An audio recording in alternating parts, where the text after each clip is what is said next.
Have you ever stopped to think what you would do if you found an injured and abandoned animal in the middle of a deadly blizzard? This is the true story of a solitary craftsman whose life was completely transformed by a single bark in the snow. If you believe in the power of loyalty and unconditional love, like and subscribe for more moving stories like this one. On a gray winter afternoon, as the sun was already hiding behind snow-capped mountains, a single bark tore through the dense silence that hung over the frozen forest. It wasn't an ordinary bark, the kind that announces someone's arrival or expresses joy, but a hoarse and painful sound that echoed among the icy pines, ancient trees that stood like imposing sentinels, guarding age-old secrets. The craftsman stopped what he was doing, his calloused hand still holding the chisel that patiently carved a piece of aromatic cedar. He was in his 30s, his brown hair already sprinkled with premature silver strands, and honey-colored eyes that held the melancholic quietude of someone who chose to live isolated from the world. His muscular body, molded by years of manual labor and mountain hikes, was accustomed to the cutting cold and solitude of his modest home built with his own hands on the edge of a cliff. But at that moment he felt a different shiver run down his spine. There was something about that sound, a primal urgency, a cry for help that seemed to directly confront his greatest internal conflict, the paralyzing fear of becoming attached to any living being again, a deep and old scar left by an abandonment that had made him recoil from any form of true connection. The craftsman's house was his sanctuary, a cozy but Spartan refuge, where the persistent smell of cedar and pine resin mixed with the aroma of always fresh coffee from the wood-burning stove. The solid wooden walls displayed his most refined creations, sculptures of forest animals so realistic that they seemed about to come to life, tribal masks inspired by local legends, and rustic furniture that sold well at the village's monthly fair. He was known in the region for his exceptional skill with wood, his keen observation of nature's patterns, and his unwavering resilience in the face of the harsh winters that transformed the mountain into a white and implacable desert. But beneath this appearance of strength and self-sufficiency, his soul carried a self-imposed solitude, an emptiness that even his works of art could not completely fill. The bark sounded again, weaker this time, as if the animal were losing strength. The craftsman hesitated for a moment, the internal conflict waging a fierce battle in his chest. Part of him wanted to ignore the sound, to shut himself up again in his fortress of solitude where nothing could hurt him. But there was something in that desperate bark that touched a long silenced chord in his heart. He grabbed his sheepskin coat, a powerful lantern, and a backpack with basic emergency supplies, a habit acquired after years of living in the treacherous mountains. He followed the sound through the snow that was already knee-deep, the cutting, wind whipping his face as he advanced between the trees that creaked under the weight of the accumulated ice. The sight he found was truly desolate. Under a centuries-old oak whose twisted branches formed a kind of natural shelter, lay a large dog, probably a German shepherd mixed with some mountain breed. Its once golden fur was covered in snow and ice, forming crystals that glittered in the dim light of dusk. Its right front paw had a deep wound, already partially frozen by the extreme cold, and the animal trembled violently, fighting against the hypothermia that threatened to take its life. Its eyes, a deep amber color like wild honey, stared at the craftsman with a complex mixture of distrust, fear, and a hope so fragile it broke his heart. The blizzard was beginning to intensify, the snowflakes dancing in furious swirls, promising to bury any unprotected creature under its deadly cloak. The craftsman approached with the caution of someone who knows the dangers of an injured and frightened animal. The dog, even in its weakened state, managed to raise its head and growl weakly, a touching reminder of the survival instinct that kept it alert even on the brink of death. With slow and deliberate movements, the craftsman took a piece of dried venison from his backpack that he kept for emergencies, breaking it into small pieces. He placed a piece in the snow at a safe distance and stepped back a few steps, crouching down to appear less threatening. The dog sniffed the air, the war between hunger and fear evident in every tense muscle of its battered body. After long minutes that seemed like hours, hunger won, and it painfully dragged itself to the food, devouring it with a voracity that spoke of days without proper nourishment. The process of gaining the animal's trust was slow and delicate, like the blooming of an alpine flower in spring. The craftsman used his rudimentary knowledge of medicinal herbs and basic animal care, knowledge acquired through years of observing the local fauna and talking to the old village healer who had died 2 winters ago. He improvised a stretcher with branches and his coat, and with infinite patience managed to carry the injured dog to his home. The first few days were a true challenge that tested every ounce of his determination. The dog refused to eat properly, showed panic at any sudden movement, and whimpered softly at night, sounds that echoed the solitude that the craftsman himself knew so well. With a patience he didn't know he possessed, the craftsman meticulously cared for the animal's wounds. He prepared poultices with mountain herbs that his grandmother had taught him to identify as a child: arnica to reduce inflammation, calendula to accelerate healing, and chamomile to soothe. He applied warm compresses to improve circulation in the injured paw, always murmuring soft words in a tone he hadn't used in years. Slowly, like ice melting under the spring sun, the animal began to respond. First it was a hesitant wag of its tail when the craftsman entered the room. Then it allowed a gentle touch on its head, closing its eyes and sighing deeply, as if it could finally let its guard down. It was a subtle but powerful sign that trust, that rare and precious flower, was beginning to sprout in the arid soil of fear and distrust. The craftsman named the dog Atlas in honor of the imposing mountain where he had found him and which seemed to carry the weight of the sky on its snow-capped peaks. Atlas's presence, initially seen as a temporary burden, quickly transformed into a comforting routine that brought new life to the silent house. The dog recovered day by day, gaining weight and strength, its fur regaining its healthy shine. Its ears, previously drooping in dejection, now stood alert at the slightest sound. It began to follow the craftsman around the house, always maintaining a respectful but constant distance, like a faithful and protective shadow. The emptiness that had previously filled the rooms was replaced by the sound of paws on the wooden floor, warm breath on cold mornings, and occasional barks of contentment when the craftsman prepared meals. As the weeks passed, a routine was established that brought structure and renewed purpose to the craftsman's days. Mornings began early, with Atlas gently waking him with a wet nose, eager for breakfast and the morning walk. The craftsman discovered that the dog possessed remarkable intelligence, learning complex commands easily and demonstrating an impressive ability to read his emotions. When the craftsman was particularly melancholic, reminiscing about ghosts of the past, Atlas would silently approach and lay its head on his lap, offering comfort without words. It was as if the animal understood the silent language of pain and offered its own kind of healing. The first subtle major twist occurred on a particularly clear morning, when the craftsman decided to take Atlas to see the highest part of his property, where centuries-old pines grew and the view reached miles of snow-covered mountains. Atlas, who until then had walked obediently beside the craftsman, suddenly stopped, its ears erect and its body tense. It began digging frantically at a specific spot near a large moss-covered rock. The craftsman, intrigued, helped him dig, and, to his surprise, they found the remains of an old campsite, with objects dating back decades. Among the items was a moldy, partially legible diary, which told the story of an explorer who had gotten lost in the mountains. The last entries spoke of hearing wolves and of leaving food for an injured pup he had found. The craftsman realized with a shiver that Atlas could be a descendant of that pup, and that his rescue completed a circle begun generations ago. The winter months passed, and the bond between man and dog deepened like roots penetrating the rocky soil of the mountain. Atlas proved to be not only a loyal companion, but also a natural guardian of the property.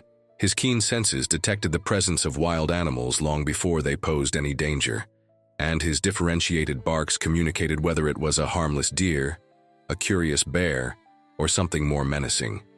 The craftsman, in turn, found in Atlas not only a friend, but a catalyst for his own emotional healing. The barriers he had erected around his heart began to crumble, brick by brick, under the transformative power of unconditional love. Spring arrived as an explosion of life and color. After the long months of monochrome white, the snow gradually melted, revealing the fertile land beneath, and the first green shoots began to emerge. Atlas, now fully recovered, was the very incarnation of vitality. He ran through the newly discovered fields with the joy of a child, chasing butterflies and rolling in the new grass. The craftsman often stopped his work to watch him, a genuine smile illuminating his face for the first time in years. It was as if the whole mountain had awakened from a long sleep, and with it, the craftsman's dormant heart.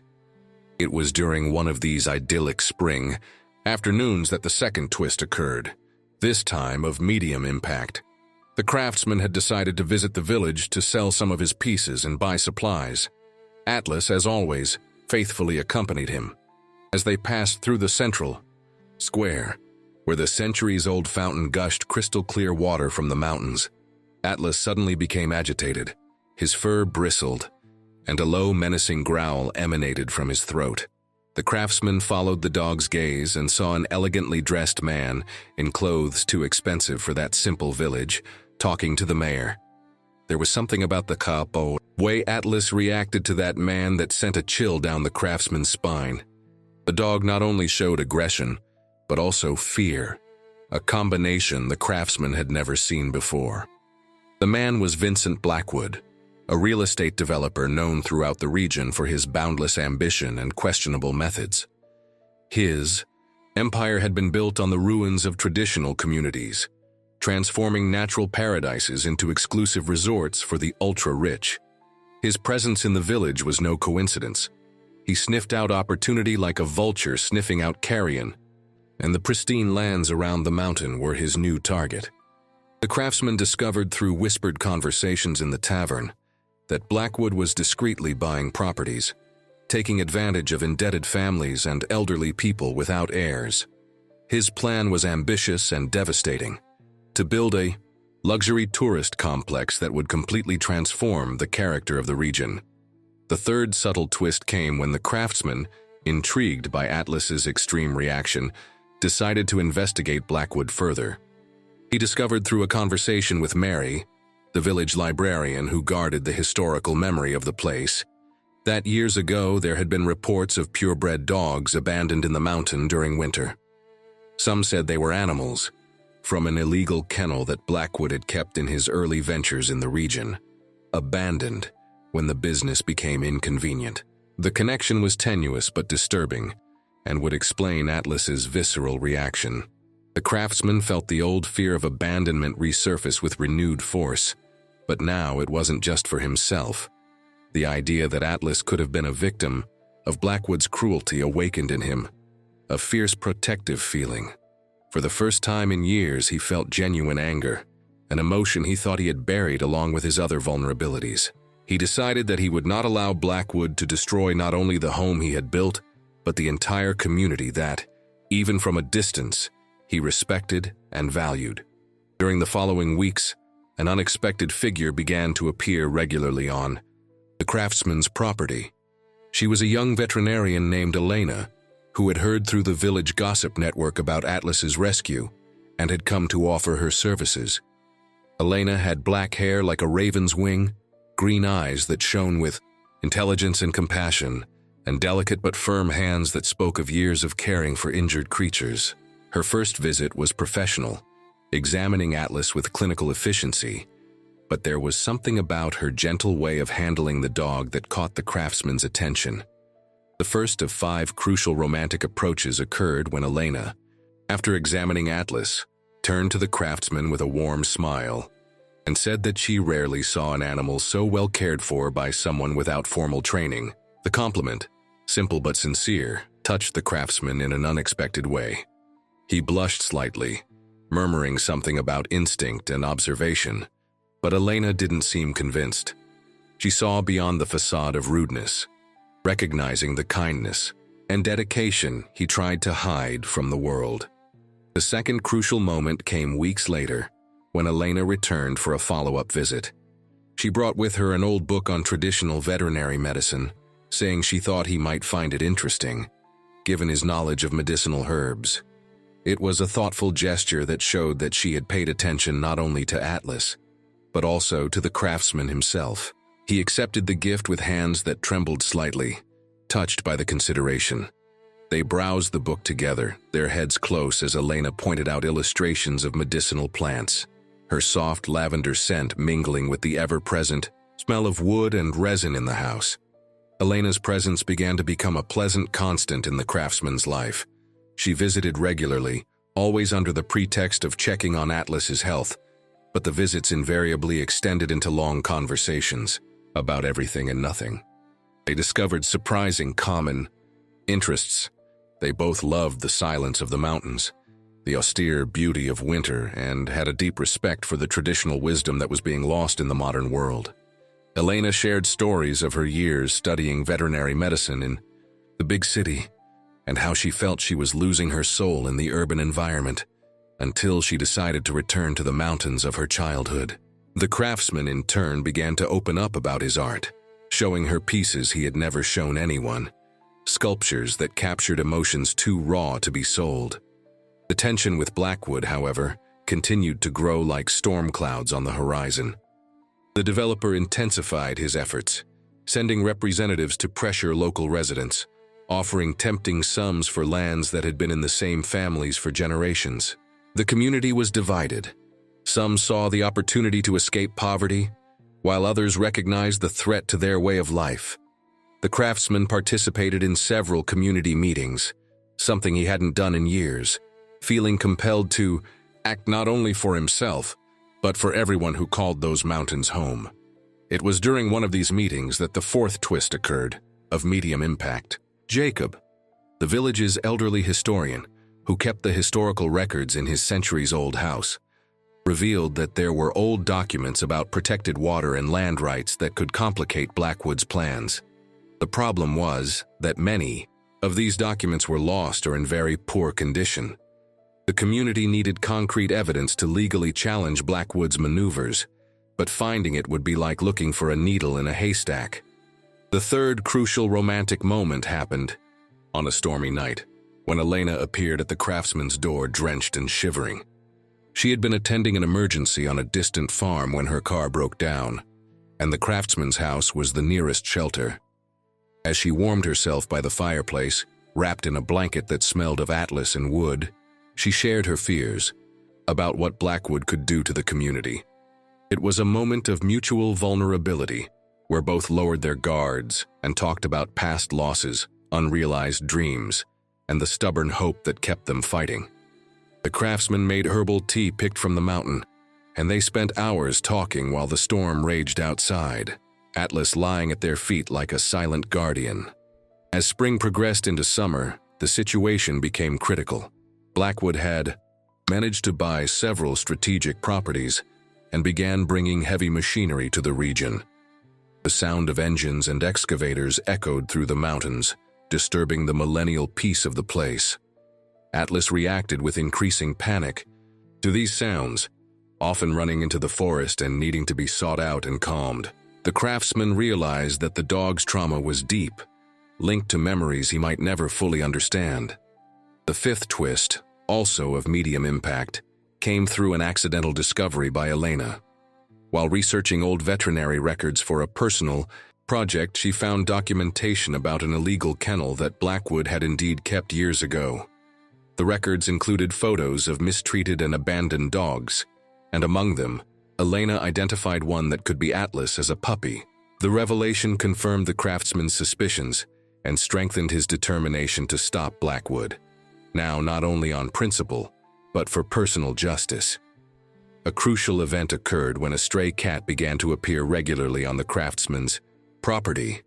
It was an elegant creature with tabby fur and piercing green eyes, who watched Atlas and the craftsman from afar with calculated curiosity. The craftsman named her Minerva in honor of the goddess of wisdom, for there was something strangely wise about her behavior. She seemed to always appear at significant moments, as if she were consciously witnessing the unfolding events. The fourth crucial romantic moment happened during the village's summer festival, a centuries-old tradition that Blackwood planned. to eliminate in his development plans.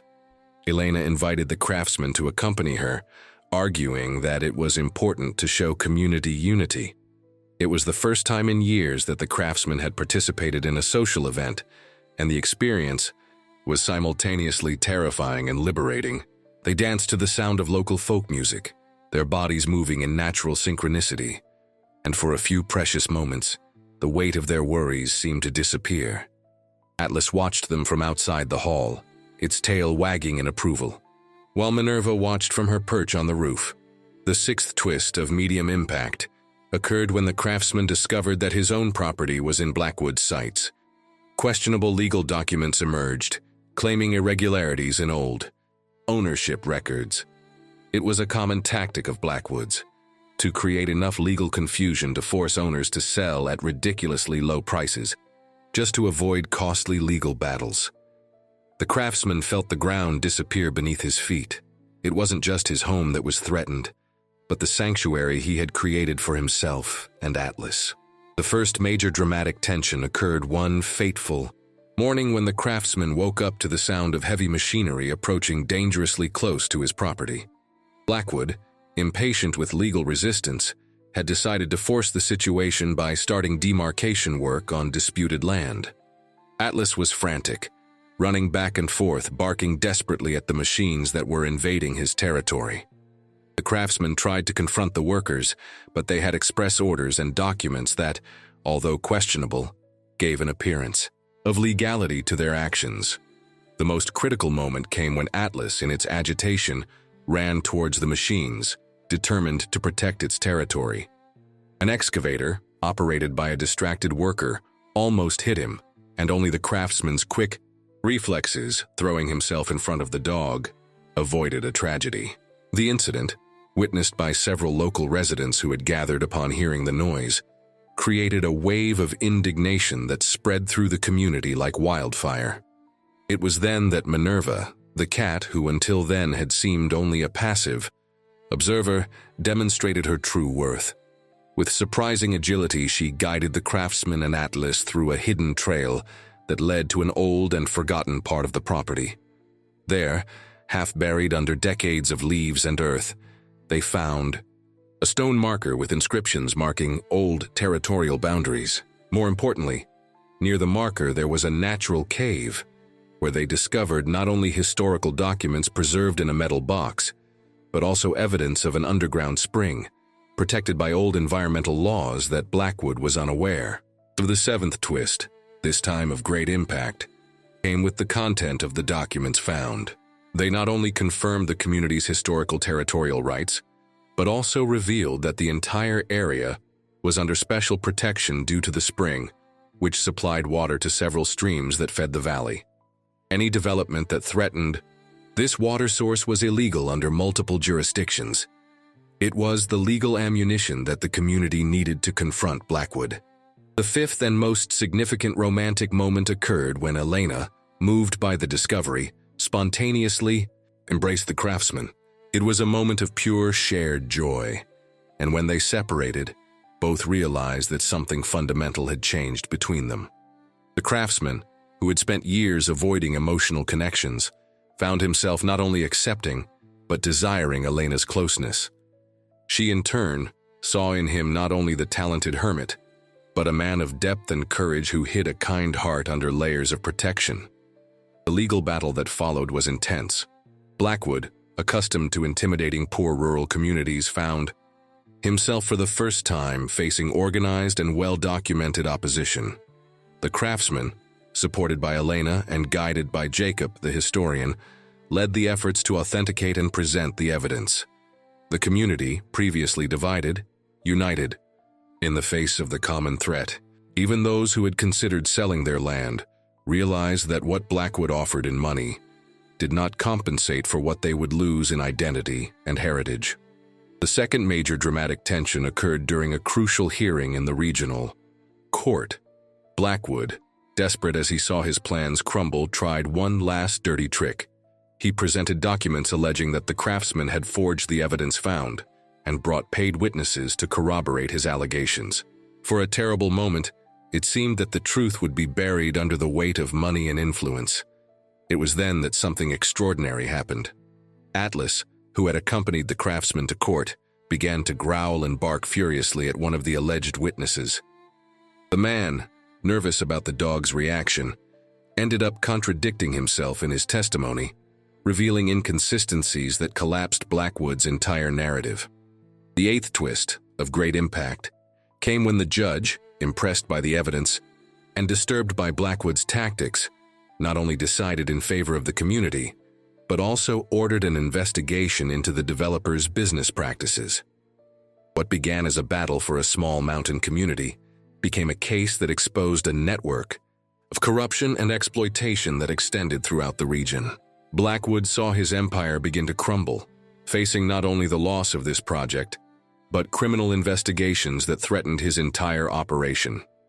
The craftsman, exhausted but victorious, returned to his mountain home with Atlas by his side, and Elena holding his hand. The community received them as heroes, but for the craftsman, the greatest victory was not in court, but in the inner transformation he had experienced. The walls he had erected around his heart had completely collapsed, replaced by genuine connections with Elena, with the community, and above all, with Atlas, who had proven that love and loyalty could heal even the deepest wounds. The ninth twist, also of great impact, came weeks later, when Blackwood, facing financial ruin and public disgrace, unexpectedly appeared at the craftsman's door.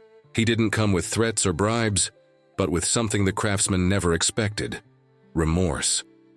With a choked voice, he confessed that Atlas was indeed one of the dogs from his old illegal kennel, abandoned as a puppy during a police raid from which he had escaped.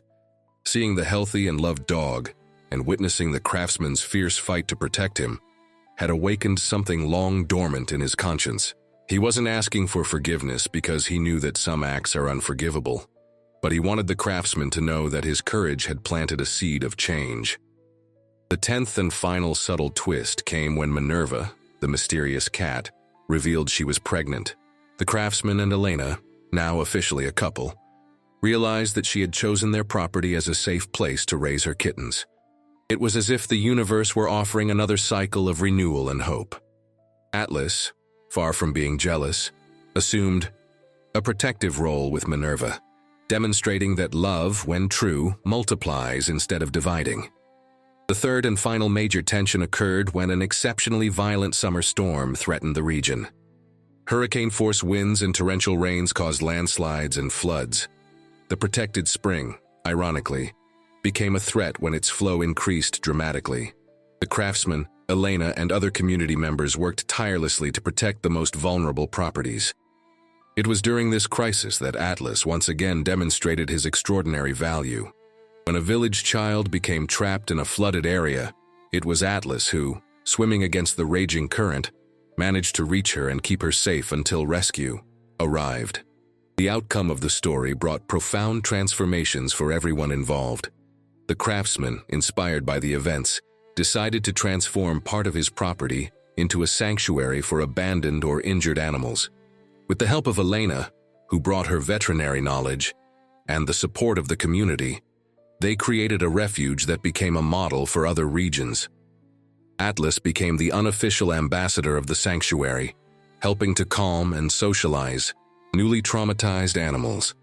His story of rescue and redemption inspired donations and volunteers from all over the region. The craftsman's property flourished in ways he had never imagined. Where there had once been only solitude and silence, there was now abundant life. Dogs, cats, and occasionally other injured wild animals found temporary or permanent shelter. Village children visited regularly to learn about animal care and respect for nature. The craftsman continued to create his sculptures, but now with a new dimension. Each piece told a story of resilience and hope, often inspired by the animals that passed through the sanctuary. Elena and the craftsman married in a simple ceremony held atop the mountain, with Atlas as the symbolic bearer of the rings and Minerva and her kittens as guests of honor. The entire community attended, celebrating not only the couple's union, but also the collective victory over the forces that threatened to destroy their way of life. Jacob, the historian, officiated the ceremony, intertwining ancient traditions with the modern story of resistance and renewal that they had all experienced. Blackwood, serving time for his illegal activities, surprised everyone by making a substantial donation to the sanctuary from prison. In a letter to the craftsman, he wrote that watching Atlas's transformation from abandoned victim to local hero had been the mirror that finally forced him to see the monstrosity of his own actions. He promised that, when free, he would dedicate the rest of his life to repairing the damage he had caused. The craftsman, after much reflection, replied with a single line: "Every being deserves a chance at redemption." Life in the mountains established a new rhythm, harmonious and full.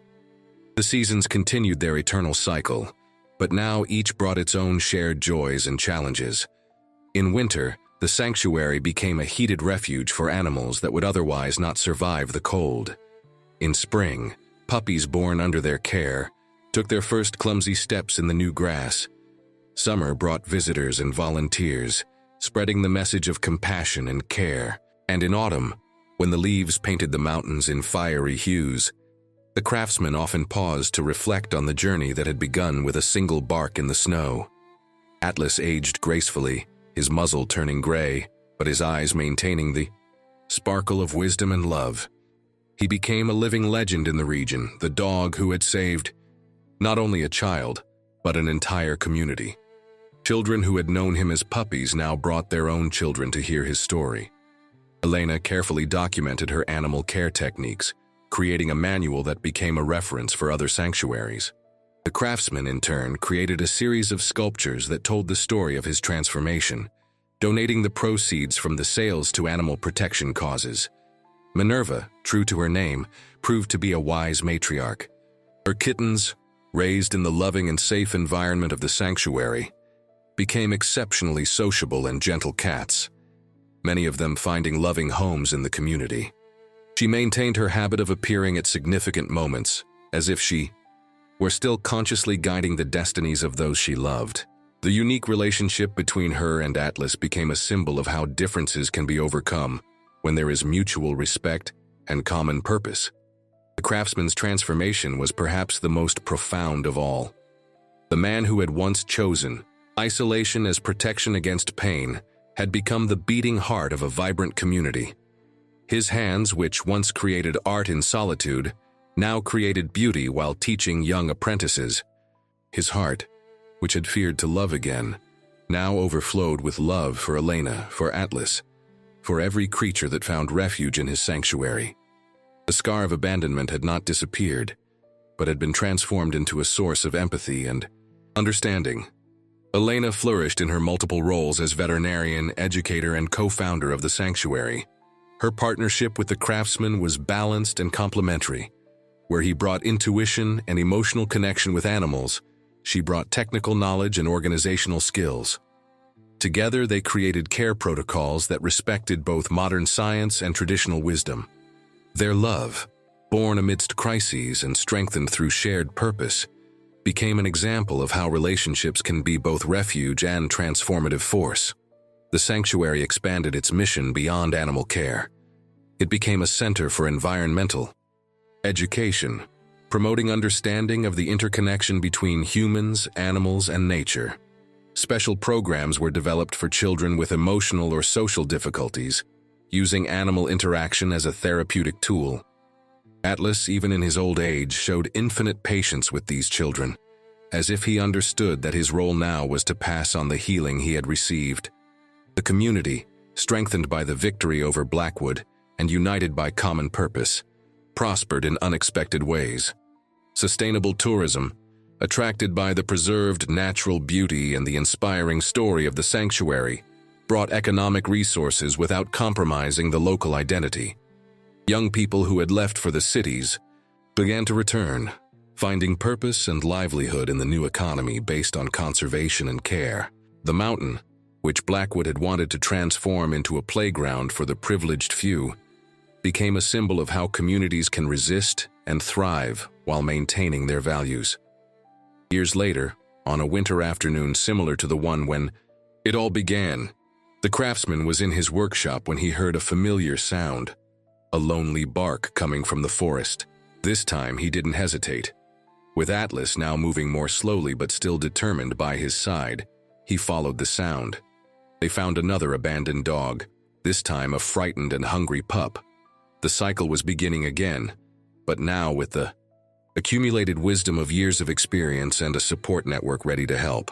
As the craftsman gently approached the pup, Atlas watched with approval, as if passing the baton to the next generation. The legacy of that first rescue in the snow extended far beyond what anyone could have imagined. Academic publications studied the sanctuary model as an example of sustainable community development. Documentaries were made, spreading the message of hope and transformation. But for the craftsman, the true legacy was in the quiet moments, the comforting weight of Atlas sleeping at his feet, Minerva's purr on the windowsill, Elena's smile upon entering the house after a day's work, and the profound knowledge that choosing to love despite the risk of loss was the only choice that truly mattered. The story of that lonely man, the abandoned dog in the snow, and the community that united to protect their home became a modern legend in the mountains. Parents told their children as proof that a single act of compassion can unleash waves of transformation that touch countless lives. On starry nights, when the wind whispered among the pines, some swore they could still hear echoes of that first, desperate bark, no longer as a sound of despair, but as a call of hope. The journey that began with fear and reluctance culminated in fullness and purpose. The craftsman learned that the deepest wounds, when exposed to the light of love and acceptance, can transform into sources of extraordinary strength. Atlas taught that loyalty transcends words, and that true love proves itself in action. Elena demonstrated that the courage to approach a wounded heart can blossom into a transformative partnership. Minerva revealed that wisdom often comes from the most unexpected places, and the community proved that when people unite around shared values, they can resist seemingly invincible forces. Thus, on that mountain where winter still brought snow and summer still brought life, the sanctuary continued its sacred mission. Each rescued animal, each transformed life, each heart open to love despite fear, was a living testament that hope, like the protected spring deep within the earth, always finds a way to flow, no matter how hard the ground or how long the winter.